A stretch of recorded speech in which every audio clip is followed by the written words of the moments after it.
A historic summit is scheduled between North Korean leader Kim Jong-un and South Korean President Moon Jae-in for Friday, and another possible one between Kim and U.S. President Donald Trump in May or June. The two Koreas seem to be on their way to defusing at least some of the tensions with the summit. Both have been restrained and upbeat about the meeting in recent days. But while their trajectory looks good, the path of possible rapprochement between Pyongyang and Washington remains unchartered. Here is a look at some of the latest development just days ahead of the Inter-Korean Summit. Late on Tuesday, the North's official Korean Central News Agency, KCNA, ran a commentary that angrily slammed the United States' recent human rights report as ridiculous and viciously slandering. It called the United States the hotbed of rights abuses itself.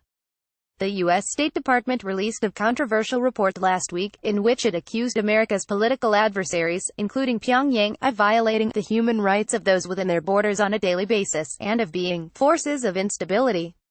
This is really ridiculous and reminds one of a thief crying to stop the thief, the KCNA article said, adding that Washington's true aim was to create a pretext for political, military, and economic aggression and pressure.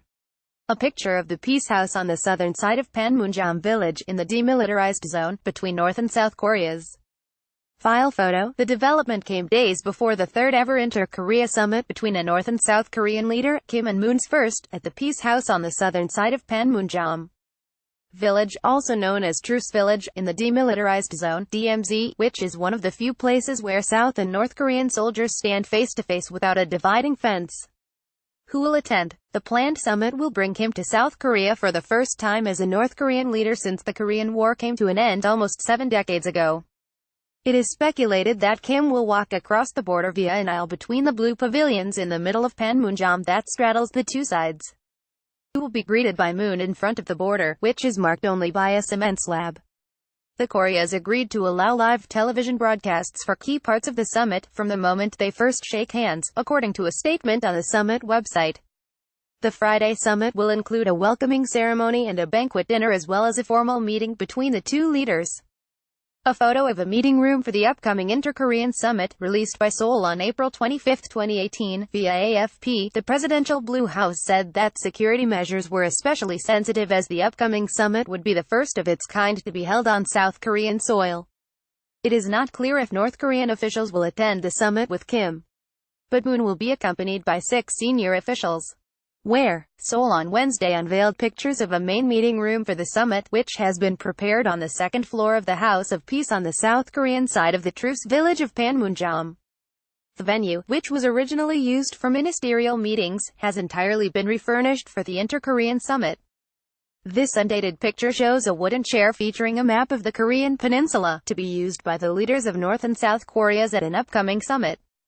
Via AFP, there are new walnut chairs to be used by the two leaders' delegations at the summit, each featuring a map of the unified Korean peninsula. The chairs also feature disputed islands controlled by Seoul but claimed by Tokyo.